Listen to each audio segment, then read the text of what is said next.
Right now, the Indonesia president is fearlessly telling Prime Minister Benjamin Netanyahu to stop killing the people of the Palestine, especially the people of Gaza, which is the ongoing war in Gaza right now.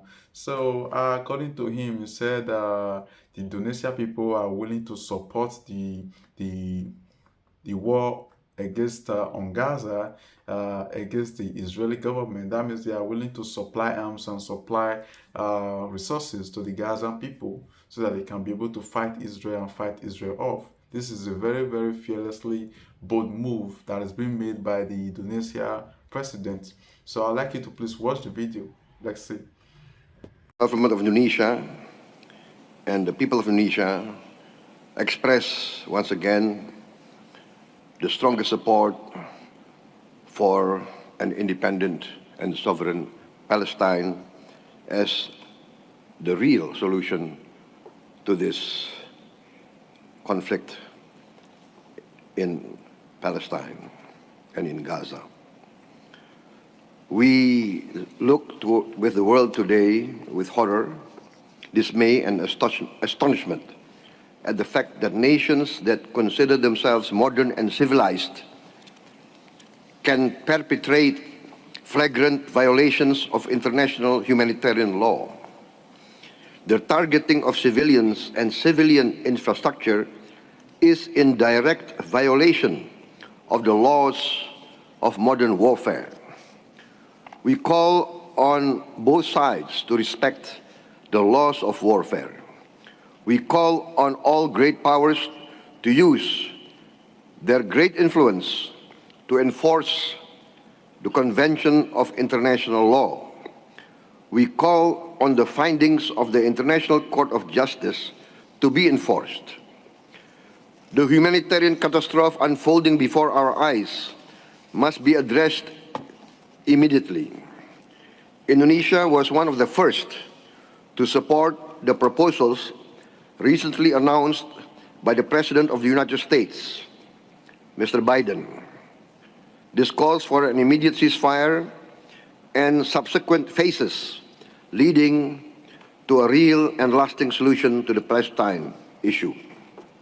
Indonesia is ready to contribute to all efforts that can lead to this ceasefire, this immediate ceasefire, and to take part in all the phases following such an immediate ceasefire.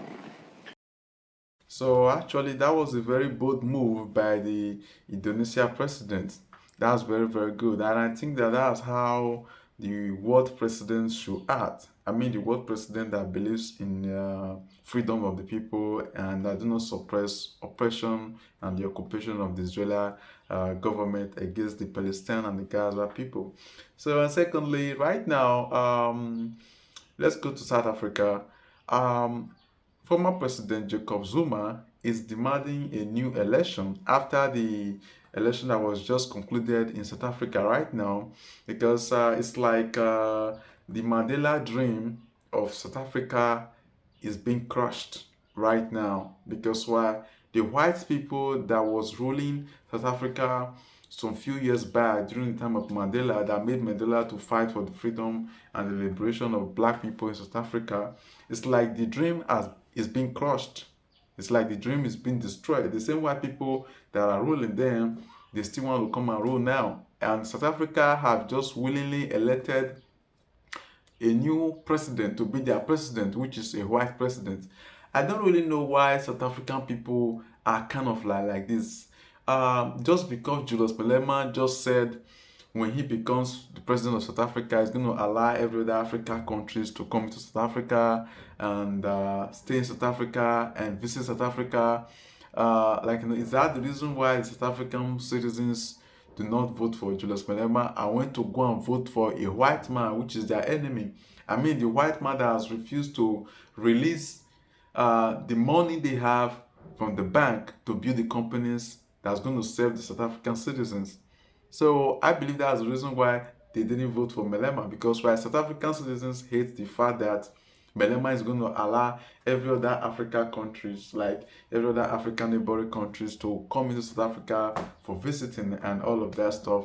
And maybe they are afraid that it's going to come and take away the jobs in South Africa, which is a very, very big lie. The reason why South African citizens do not have job is not the fact that other African countries or other African states are there in South Africa. No, it is because the white people, which is the South African settlers, who now call themselves the South African white citizens, who own almost 80% of South African lands, is because they are holding 80% of South African money is with them. They are the rich men. They hold the money in the bank and they refuse to release the money to build industries and companies to serve, so that to serve South African citizens, and so that South African citizens can also be employed. So that's the reason why you see that there's no jobs in South Africa, not because Nigerians or Zimbabweans or Togolese or every other part of Africa citizens are coming to South Africa to come and stay. Not because of that. So right now, President Jacob Zuma is demanding for a re-election, which is very, very important. I like his own idea about that. It's very, very good and it's very, very necessary. Because the election is kind of like it was held. I still suspect that the South African election it was manipulated. Yeah, I still have a strong belief on that, because why the white man is not supposed to win. Who are the black people that voted for the white man? Because a lot of South African black people just hate the fact that the Malema is going to bring in other Africans into South Africa. So that's the reason why they didn't vote for Malema, which is very, very bad. So that means some South African citizens prefer to go and vote for their enemy, which is the white people, than for them to vote for their brother, or because their brother is saying what is right and is about doing what is right. You see what is happening? It's very, very bad.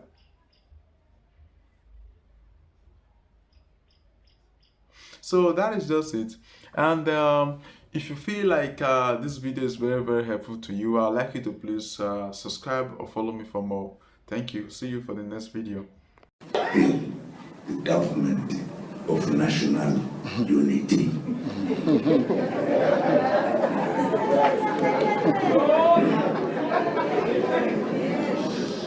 This actually is meaningless. I don't know what it means. Totally meaningless. Totally meaningless. We exercised the government of national unity in South Africa when we had finished agreeing to negotiate and establish the government in South Africa that would be voted by everybody. It had never happened because we had never voted in the past since the time immemorial. Only whites were voting. And we had decided to fight for our freedom after, when we were talking that let us be free, instead of the government responding to that, they actually banned the ANC. In other words, silenced the black people from talking about freedom, about whatever. We then declared war. And